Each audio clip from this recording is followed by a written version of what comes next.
Chers amis, la législature s'achève et c'est le moment de faire le bilan, un bilan parlementaire riche. Quand on voit d'ailleurs le document qui a été réalisé pour synthétiser toutes les actions qui ont été mises en place durant cette législature, c'est assez impressionnant, puisque c'est riche en engagement, en réflexion et en efforts constants dans le but d'apporter évidemment des avancées significatives pour les citoyens face aux enjeux de notre société. Alors évidemment, cette législature a été marquée par plusieurs éléments. D'abord la pandémie Covid, puis l'invasion de l'Ukraine, la crise énergétique, la guerre Israël-Palestine. Tous ces éléments ont bien sûr perturbé l'ensemble de cette législature. Néanmoins, c'est un travail conséquent qui a été réalisé avec mes collaborateurs, puisque 159 projets, propositions de loi et de résolution ont été co-signés ou signés et déposés et discutés à la Chambre des représentants, et près de 500 questions ont été posées au gouvernement. C'est dire que la matière fut dense et variée. Mes choix de prédilection se sont surtout posés d'abord sur une police et une sécurité renforcées et plus efficaces. C'est ainsi que j'ai veillé à ce qu'il y ait une amélioration de la confiance des citoyens envers leur police, la formation et les moyens et le statut de nos policiers qui doivent être améliorés, renforcer la police des chemins de fer ou encore améliorer l'assistance médicale lors de la privation de liberté par la police. Autre dossier important, c'est le stop complet au PFAS. On sait que l'actualité a été très riche en la matière et que j'ai déposé plusieurs propositions qui ont été validées en séance plénière par la Chambre pour éviter justement l'utilisation et la prolifération de ces PFAS. Et puis alors il y a toutes les actions que j'ai pu mener pour le climat et l'environnement, notamment la protection des mers et des océans, éviter l'exploitation minière des fonds marins, aussi lutter pour interdire le glyphosate qui est très néfaste pour la biodiversité notamment, et aussi cet engagement pour le climat et l'environnement qui s'est traduit par de nombreuses questions aux ministres concernés. Autre élément important, c'est la lutte contre les discriminations qui était au centre de mes préoccupations, et notamment le don de sang des hommes homosexuels, les violences contre les personnes LGBT ou encore la participation des Belges de l'étranger au débat politique, avec des avancées également significatives lors des votes à la Chambre.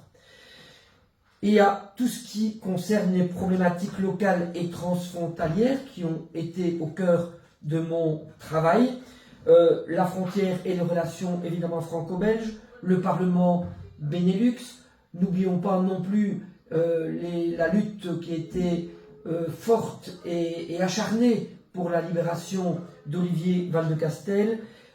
Et puis j'ai mis en place une tournée de toutes les entités de Wallonie-Picarde pour présenter et recueillir toutes les problématiques qui sont connues au sein de nos entités et les répercuter au sein du Parlement fédéral. Il y a eu une action aussi très citoyenne pour réagir contre la crise énergétique, pour apporter les aides nécessaires et souhaitées et faire en sorte que les citoyens soient aidés dans leur démarche pour que les coûts énergétiques soient amoindris. Autre dossier qui a fait l'objet de mes préoccupations, c'est tout ce qui concerne la cybersécurité et des questions posées évidemment, des résolutions à l'ordre du jour et surtout veiller au respect des droits et des données de personnel avec cette protection indispensable. J'ai aussi voulu faire un stop à l'obsolescence programmée, faire en sorte que tout ce qui concerne les circuits courts, tout ce qui concerne la mise en œuvre de la problématique de la réutilisation soit aussi mis au centre des données nécessaires à faire aboutir des projets concrets.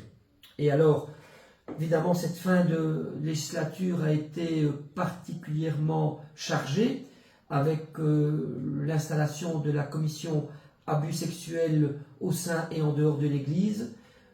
J'ai été le vice-président de cette commission et c'est un travail considérable qui a été fourni pour faire en sorte d'aboutir à des recommandations, 157 recommandations qui ont été adoptées à l'unanimité par la dernière séance plénière de la Chambre des représentants.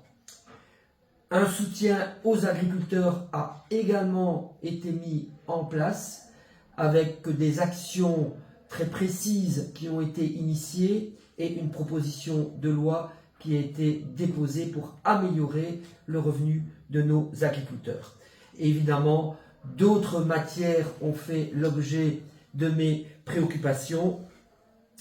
Et je terminerai cette intervention en disant que la communication a également été au centre de nos préoccupations.